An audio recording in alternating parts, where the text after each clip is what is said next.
Up next, this young model's new bra campaign has caught the attention of a local news reporter. I wonder why. It's freaky that you're going to be like however many foot high, when really you're just used to being little you.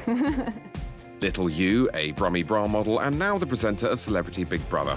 Now then, Emma Willis, could I please have one bra-related pun before we move on? Hopefully it will boost my career to other things. That will do nicely, thanks. But for some young blood in the world of modelling, look no further than fashion vortex Blue Peter. What do you think of that? It looks really nice. Want to have a look in the mirror? But modelling hats and scarves made from cleaning rags for her mum, presenter Janet Ellis, wasn't this little girl's only Blue Peter challenge.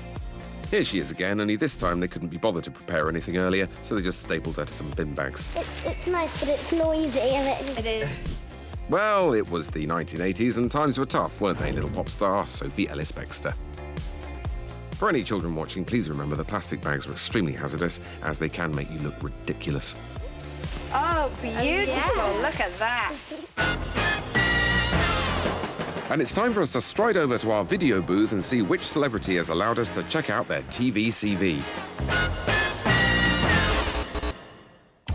And first in today is actress Patsy Kensit. Hello. From Hollywood hits Parisian Pop and Emmerdale Farm. I think I'm in love, Dad. She's worked every year since she was 4, so we may be here for some time. Are you ready to see your first tiny steps on TV? Yes, I'm really looking forward to seeing some clips. And our first stop is in the 1973 drama, The Brothers. I remember this now. I remember it. There's a doll involved. Oh, my God. There's a doll. See? Hello. Hello. What do you want? That dolly.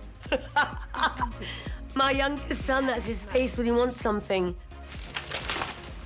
Good afternoon. Oh, my God. I was a method actress at that moment there because I wanted the doll. I really wanted the doll, and I got it. With that kind of ambition, Kiddy Kensit went swinging into her next role with gusto. What's this one, Patsy? Z-Cars. Yes, the biggest cop show of 70s TV. Now then. Oh, God, don't look in there. Don't get... Oh, gosh. Another doll, of course. Oh, she's lovely.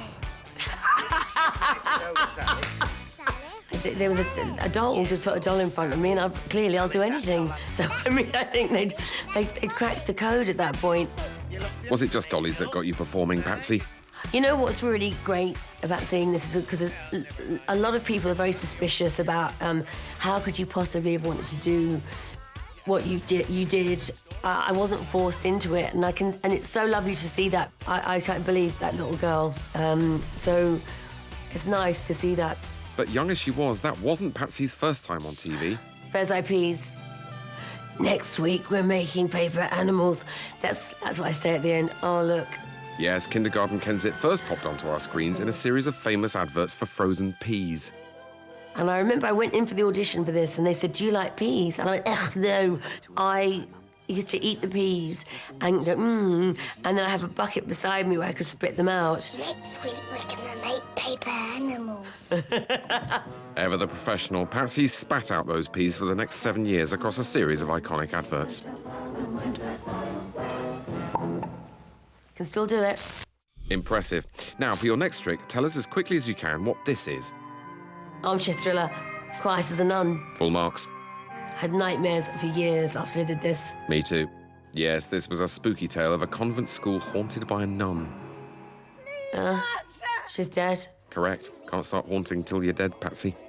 Anyway, you played the pigtailed girl who'd seen the ghostly sister. Did you see the black nun last night? Did you?